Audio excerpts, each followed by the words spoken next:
Hello everyone and welcome to Club Reaction, the second one actually because the first one didn't work.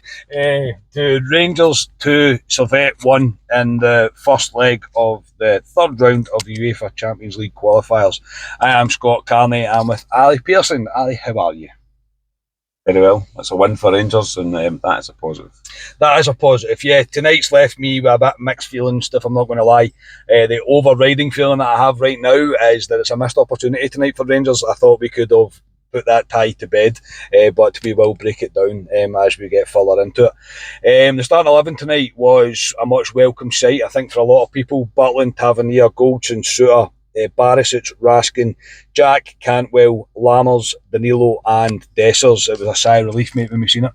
Yeah, Scotia got the team bang on. He did. The only one I said I was put in was Seema over Dessers. So, yeah, the team is what it was. I was happy enough for the team when I seen it. Should have been in team for Saturday, but as we say, Saturday's gone now. But yeah, more than happy when I seen the team, to be honest. Yeah, into the game itself, I thought Rangers started much better than anything we really seen on Saturday. I thought we came at it, we looked like we were at it, we looked like we wanted to do something today, and it was no surprise to me that Cantwell was the man to make the difference, but he made something happen within the first 5 minutes. Again, the defender looks like he was about to see the ball out. Cantwell very cleverly gets himself in front of him. He's brought down. It's a stonewall penalty, and James Tavernier steps up, mate, and converts the penalty. But it's again no surprise to me that it's Cantwell that's making the difference. Yeah, the heartbeat of the Rangers team. Todd Cantwell should be in the Rangers team every week. He is our best player. Let's be honest about it. He kind of went after a lost cause, if you want to say. Yeah, it was. And the boy takes him down. Probably doesn't know he's really there until he's fouled him. Stonewall penalty. Tav steps up, as David Martfield says, Tav does what Tav does. Puts it back in the net. Yeah, puts it in the back of the net. And yeah, I thought it was a great start by Rangers, and I thought we continued to control the game, and I thought we put together some real nice passages of play. Some of the passing was crisp. It was quick, and in the first half, I thought we were looking good for it. And then it took a real moment from John Suter to step out from the back, played a 1-2 with Raskin, I think it was, put Barisic down the left-hand side, the cross into no man's land, or the corridor of uncertainty, if you like, and Dessers is at the right place at the right time to kind of bundle it home, hits off him more than anything, I think, but he has to be there, and he has to still make a connection with it, and it's 2-0, and at this point, Ali, I did think, where has this Rangers team been? Yeah, that was great play by Rangers. John Suter stepping out for the back, which we've seen this season and the tail end of last season. Thought he was good. Out to Barisic. Great ball by Barisic. That's what Borna Barisic is there for. Yeah. Fantastic ball. Doesn't matter who's there. It was Dessers. Scores in the back of the net. Delighted for Dessers. He's off the mark with Rangers. He needs games, Dessers. We know he needs games. He is off the pace, but he's scored a goal. I thought Barisic was very good the first half. Yeah. I know Barisic's got a lot of slack, especially Saturday and pre-season, but I thought he was very good. I thought he was let down by final balls in the first half, in particular Danilo a couple of times, but again, he's only had, as Michael Peel says, 4 training sessions, but at that point, I was delighted at 2-0. Yeah, so was I. I think you're right. I think there's still work to be done here with this team. I think there's still a certain amount of gelling, if we're going to continue to use that term, but it's probably quite true.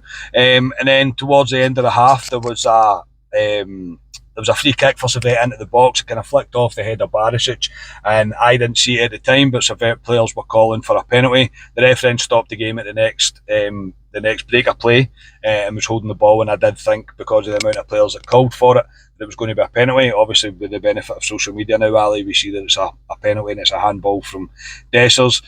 They get the penalty after the referee checks VAR, and it was pretty much a sucker punch, I thought, for Rangers. I didn't think Servette deserved a goal in that first half. Yeah, they nicked it, to be honest. In open play, I didn't see it, to be honest. I wondered what was going on. As soon as you go to that monitor, I'm like, it must be a penalty. Yeah. Going by social media, folk are saying it's a stone. I've not seen it back. Me neither. Online at all. But going by people, it's a stonewaller, so it must be a penalty. Jack Butland tried his best to put the boy off. Didn't work.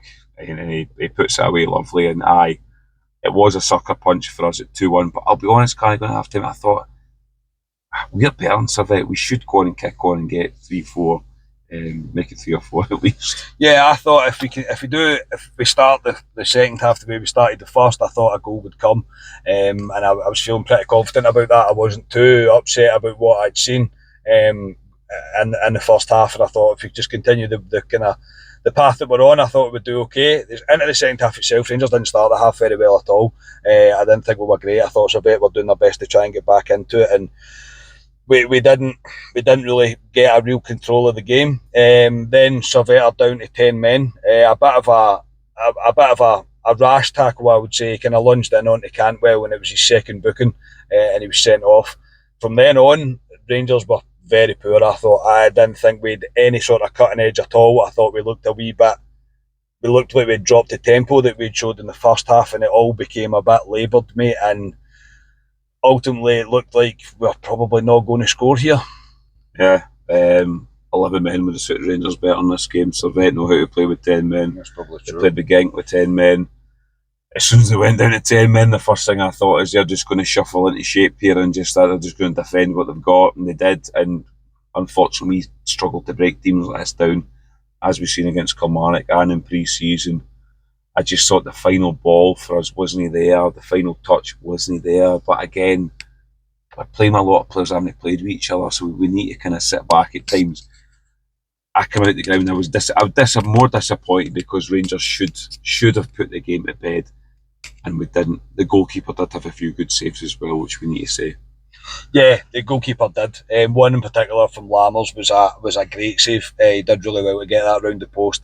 Other ones that were kind of straight at him, shots kind of straight at him, and we got to the point where we were overplaying things as well. And my biggest frustration of it all, as I said, is I feel like it's a missed opportunity, because especially in the final third, I don't think we were decisive enough. Some of the decision making in the final third was just it wasn't there. It just really wasn't there. It was the wrong pass, and the passes were a wee half yard off, a wee half yard behind players, and it just all became a bit of a hard watch, because it just felt like we weren't going to score.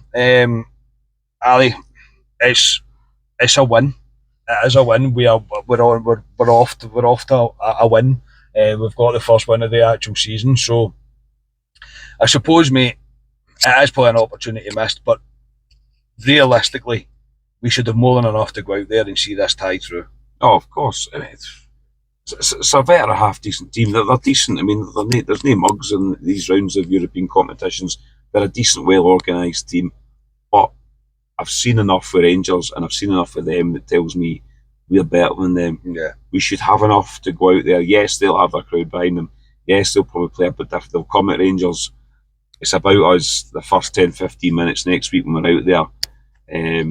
Because they'll have a go at us. If once we get by that, I think we'll have more than enough to take care of Servette. We have a game against Livingston the weekend, another game in the legs for these players as well. So it'll be difficult, but I'm confident Rangers can get through to the next round. Yeah, so am I. I think there was positives to take from tonight, which is a welcome change from the kind of disaster that was Saturday. So I'm not sitting here pretending that everything's rosy and that everything's great. It isn't, but again, you've got to take it for what you've seen tonight. And was there improvements? In my opinion, yes, there was, especially in that first half. Second half was poor, and we need to work on it, and we need to work on still breaking teams down that want to sit in. That's still something that needs addressed, and these players do need time. But ultimately, because of the way the result went on Saturday, it feels like they're not really going to get rewarded that time, rightly or wrongly, whatever way you want to look at it. Ali, tonight the man of the match by the sponsors was Todd Cantwell. I completely agree, and right now, mate, he is undroppable from this team. Yeah, 100% Todd Cantwell. I'm scratching about for other players who you give it to be honest. Todd Cantwell, as I said, the on heartbeat, the Rangers team has to play for Rangers week in, week out. He is a tin opener for us. He's a guy that can break the lines against these teams we're going to be coming up against. Livingston Saturday, Todd Cantwell has to start week in, week out for Rangers. I 100% agree. I just think he's just we have to play him. I don't even think he's at his peak right now, but we have to play him. So yeah, tonight, again, not perfect by any stretch of the imagination, but it's still a win. there is still positives, especially as I said in that first half, but there's still definitely work to be done. But however, that game's now done. We've got the win. We have to give these players time. Unfortunately, we're not a patient bunch, so we'll see how far that goes. Ali, for tonight, mate, thanks very much. No problem. I'm definitely not patient. No. Coming out of Ibrox, if you'd got me 2 minutes outside Ibrox, it would have been a bit of a different post-match. It's more frustration for me because I can see we should have put that game to bed and we didn't, and we're giving ourselves not an uphill battle next week, but we're more problems with what we should have next week. But at the same time, when I sit back and look at it, we should have enough next week. Michael Beale will see that as well. But Saturday is where it is for me. That's the big game this week, as I said to Carney off camera.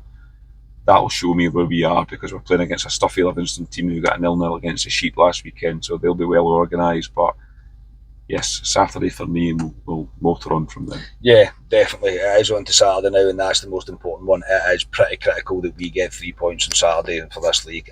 There is no excuse for us not to. It's vital. So we will be back on Friday with Club Live. Until then, thank you for tuning in. We are Club at 22, the Rangers podcast. Cheers, everybody.